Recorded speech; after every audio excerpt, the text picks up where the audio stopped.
First இதாக இப்படியே வந்ததும்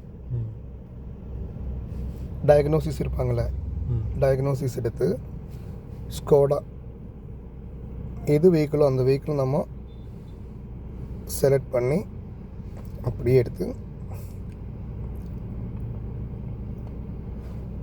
இது மொத்தமாக நம்ம நேற்று காமிச்ச மாதிரி சிஸ்டம் செலெக்ஷனில் தான் நம்ம ரிப்பேர் எல்லாம் படிக்கிறதுக்கும் எல்லாம் யூஸ் பண்ணோம். இது கிடைக்கல, ஆட்டோமேட்டிக் கிடைக்கலன்னா மேனுவலில் பார்க்கணும். இன்னும் கொஞ்சம் பழசான வண்டிகளுக்கு மட்டும்தான் மேனுவல் தேவைப்படுது. பாக்கி எல்லாமே ஒரு சிம்பிளாக வருவேண்ணா. டைம் அவ்வளோ சீக்கிரமாக முடியும். பாருங்கள், ஸ்கேன் பண்ணலாம். சிஸ்டம் செலெக்ஷனில் பண்ணலாம்.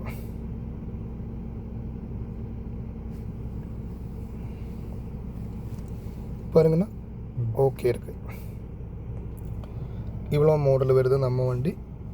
TDI தான் செலக்ட் பண்ணிட்டா கரெக்டாக இருக்குல்ல. நாங்கள் ரேப்பிடு இந்தியா 2012 ஸ்டார்ட் பண்ணது. 2017 தான் மாடல். H sedan full.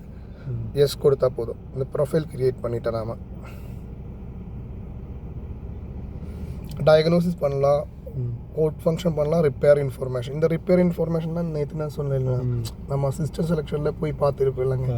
நிறைய ஒர்க்கு நமக்கு பார்த்து பண்ணலாம்ல. அது வெஹிக்கிள் ப்ரொஃபைலு இப்போ நம்ம க்ரியேட் பண்ணால் அந்த வெஹிக்கிள் ப்ரொஃபைலு அதில் ஹோட் ஃபங்க்ஷன் தான் நான் நேற்று காமிச்சேன். நமக்கு எதெல்லாம் பண்ண முடியும், இந்த வண்டியோட ஆயில் ரீசெட் பண்ணலாம், இமோபிலைஸ் பண்ணலாம், அந்த மாதிரி இதில் எதெல்லாம் இந்த இவ்வளோ ஒர்க் இதில் பண்ண முடியுது. டயக்னோசிஸ் எடுத்துட்டேன். நாம் ஆட்டோ ஸ்கேன் எடுத்துட்டா, ஆட்டோ ஸ்கேன் டயக்னோசிஸ் எடுக்கலாம், ஆட்டோ ஸ்கேன் எடுக்கலாம். நான் இந்த வீடியோ எப்படி அனுப்பிவிடலாம். அப்போ கொஞ்சம் கூடி ஏதோ டவுட் வந்தாலும், டவுட் எதுவுமே இருக்குது, ஒரு வாட்டி பார்த்தாலே போதும். இன்ஜினே கண்ணை கட்டி செட் பண்ணணும். அவருக்கு இதெல்லாம் எது இல்லையா.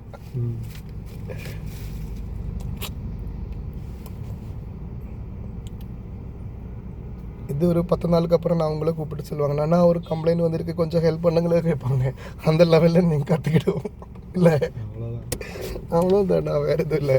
சிம்பிள் தான். என்ன கொஞ்சம் பொறுமை வேணும். ஆமாம், என்ன கொஞ்சம் பொறுமை. இதெல்லாம் ஃபஸ்ட் எல்லாம் ஆல்ரெடி இருந்த எரர் அதெல்லாம் ஸ்கேன் ஆகுது அதெல்லாம் இல்லைண்ணா. இது நம்ம மொடியூலில் பாருங்கள், இவ்வளோ engine control module, instrument cluster, gateway, இவ்வளோ மொடியூல் இருக்குதுல்ல, கண்ட்ரோல் மொடியூல்ஸ் இருக்குது.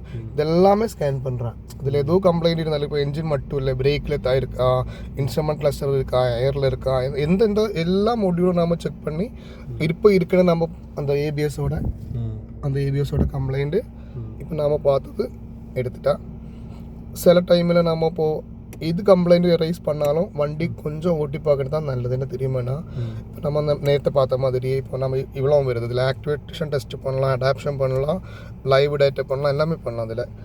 அதில் நம்ம ட்ரிபிள் கோல் எடுத்திருக்கேன் வந்திருப்பாங்க.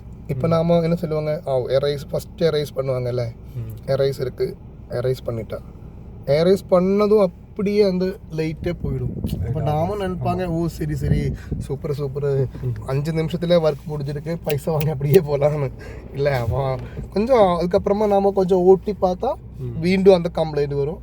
அந்த மாதிரி 2 வாட்டி பார்த்தா கம்ப்ளைண்ட், சேம் கம்ப்ளைண்ட் வந்து அந்த கம்ப்ளைண்ட் கன்ஃபார்ம் கம்ப்ளைண்ட் தான்.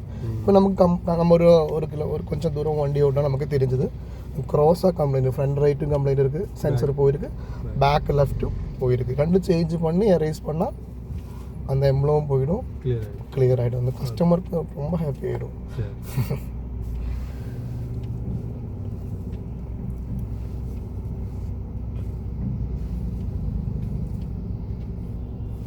இப்போ நம்ம ஏபிஎஸ் செக் பண்ணதுனால தான் ஆக்டிவ் டெஸ்ட் பண்ண சமயத்தை ஏபிஎஸோட மட்டும் வந்தது.